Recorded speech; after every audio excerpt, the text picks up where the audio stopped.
Hello wonderful couples and welcome back to my channel. I'm Lauren, wedding planner and owner of Bluebird Creative.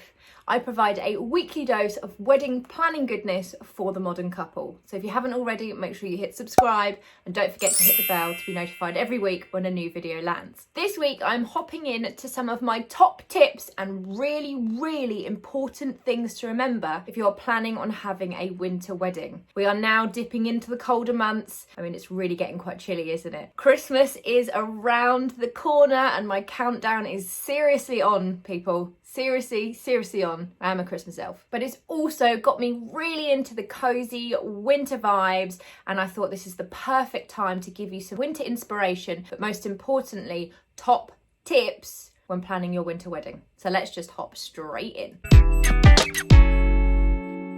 Okay guys, so the first thing that you really need to consider when you decide to get married in the winter, or if you're debating getting married in the winter, is to consider the fact that the days are a lot shorter. When you get married in the summer, you have such a long day. The sun may rise at 5:30, 5 o'clock, 4:30. Does it start at 4:30? But you'll sometimes, like in June, you'll have the sun until 10 p.m. at night. So you'll have your drinks reception out in the sunshine. There'll still be sun during your wedding breakfast. As the guests are arriving in the evening, there'll still be sun. So lots of daylight. You don't really need to think too much about when am I going to have my photos or anything like that. Winter, completely different ball game. The sun in December is gone by 4 o'clock. It's dark. And at 4 o'clock, you probably wouldn't have gone in for your wedding breakfast yet, or you might just about be considering going in. Say you're having a 2 p.m. ceremony, which will finish at say 2:30, 3 o'clock, depending on whether you've gone for a civil ceremony or a church ceremony. And then the drinks reception really isn't going to start until, let's say, between 2:30 and 3:30, depending on your previous options and whether you're in the same venue. So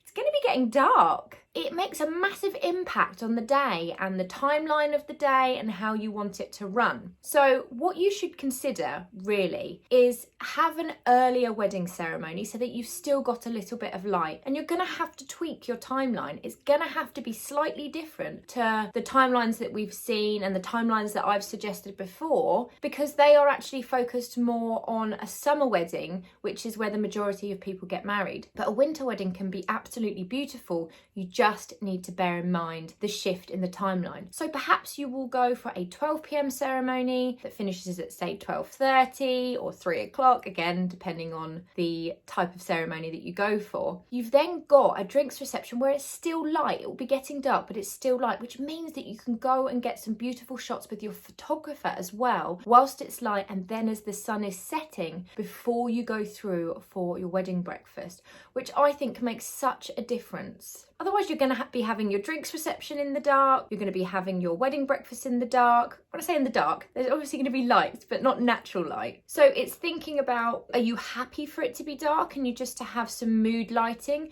Do you want daylight at those points in the day? When are you going to have your photos taken? All that sort of thing. If it was me, I would go for the earlier ceremony, the drinks reception where it's still light but it's getting dark so that we can get some lovely shots and people can venture outside if they want to, depending on the weather and how cold it is. But you can go outside and have some shots as the sun is going down, and then you can all go through to your wedding breakfast. So for me, that's the best option. But for you, do what works best for you, but make sure that you're considering all the options and that you have the information. So the next thing I want to touch on is availability. Now, the busiest months of the year for weddings are June, July and August. They get super busy, and actually September is starting to become an extremely popular month, and it is in fact my favourite month to get married in terms of weather.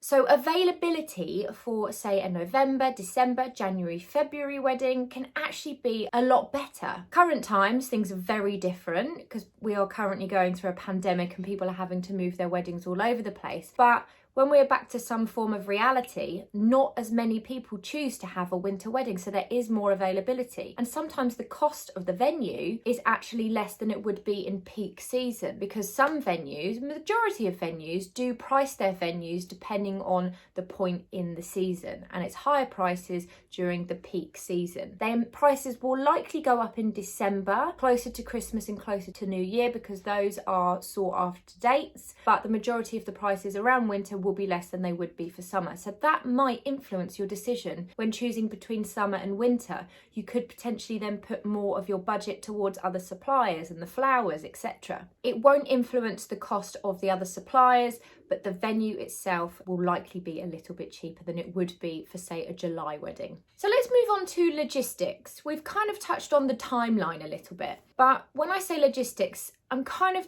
talking about the drinks reception. So for a summer wedding, the likelihood is that you would have your ceremony. Let's say you're getting married in the same location. You would have your civil ceremony, and then you would probably move outside if the weather was good for your drinks reception. There may be a breakout space inside if the weather's not so good, but hopefully you would have your drinks reception outside. In a winter wedding, this is unlikely. So you need to make sure that when you're looking for your venue, that you have someone that definitely has a space big enough for the drinks reception and isn't the same location where the wedding breakfast will be, because the wedding breakfast will likely still be being set up. You can't be in the wedding breakfast room for the drinks reception, so you need 2 indoor spaces as well as somewhere for the drinks reception. If you're having a venue that has to do, say, 3 turnarounds, so that's usually where there's just 1 room and everybody then goes outside or into another space when they turn it around and you come back. If it's really cold or wet and windy and rainy or snowy perhaps, you don't necessarily want to force your guests outside so that everybody can do a quick turnaround. So just bear that in mind. It's better to choose a venue that has different spaces, at least 2 spaces, so that you can move to one whilst another's being set up and come back if you're not able to go outside because of the weather. So that kind of ties in the weather a little bit as well as the logistics. You just need to consider the fact that it could be too cold, it could be wet, it could be snowy. So make sure that you're thinking about maybe having some heaters outside if you do need to go outside. And it might be nice to go outside a little bit. You might have smokers, so they will need a little space, but just having heaters and perhaps blankets and stuff is a really nice thing to consider for your guests, to keep them happy, to keep them warm, and to create a nice little snug space as well. And then there's lighting. So as we mentioned when we were talking about the shorter days, you're going to lose the natural light a lot earlier in the day, which actually can really create a nice moody atmosphere, especially for the wedding breakfast. So as I mentioned, for me, I would have a slightly earlier ceremony so that I could have my drinks reception where there's still a little bit of daylight and still get some pictures as the sun's setting. But then moving into the wedding breakfast, how amazing. Just picture this, candlelight everywhere, fairy lights, really magical, slightly darker, but with just candles to just really build a beautiful atmosphere. It can really be something amazing, a completely different vibe to a summer wedding. So again, just think about your lighting and how you want that to work for your theme. And then there's the decor as well. Do you want to jump and hop on to the Christmas theme if you're getting married in, say, December? Or do you just want to go with a winter theme or something completely different? So really think about the decor that you might use and pull in for a winter wedding. If you're looking at bouquets on Pinterest that have got beautiful pinks and pastel coloured flowers, you're not going to be able to get hold of that very easily for a winter wedding. So you need to consider, again, the time of year, the decor, what sort of flowers are in season, and that kind of thing. You know, blankets and rugs and candles. It can all make such a fantastic day. In fact, it's getting me all a bit like warm and fuzzy and excited, and I really, really want to work on a Christmas wedding.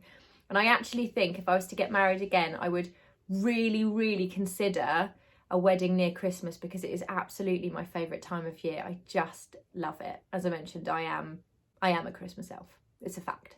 So just talking again about keeping warm, you need to consider your attire for yourself, for the groomsmen and for the bridesmaids.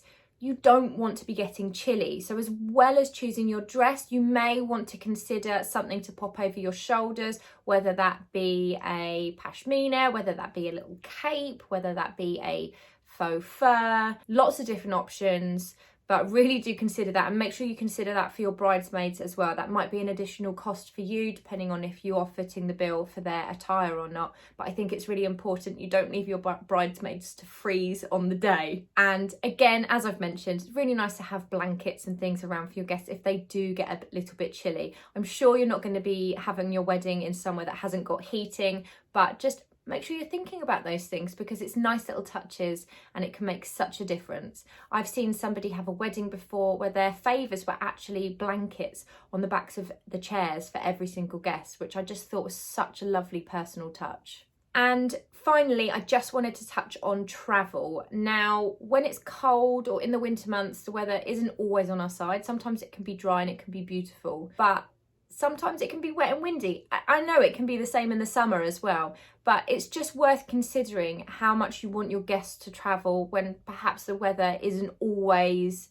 on our side. Do you want to get married in a church and then travel half an hour to an hour to go to the venue? Or do you just want everybody in one venue for the day, just happy, warm, and everything flowing, especially when your day is shorter because of the light? So just consider that as well. If you've chosen, say, a church and a venue that are an hour apart, you're losing an hour of that daylight just on travel. So just remember, going back to the shorter days, it's really important to focus on that and think about your timeline. So I think the key factor in this video, and when planning a winter wedding, think about the shorter days, focus on that timeline. It's really, really important to make sure that you've considered all those factors so that you don't get a bit of a surprise on the day and think, I didn't even think about that. It's pitch black. I can't even have my photos taken, which I'm sure your photographer would bring up, because no doubt they'll be experienced and they'll actually bring it to your attention in advance. But it's good to know these facts and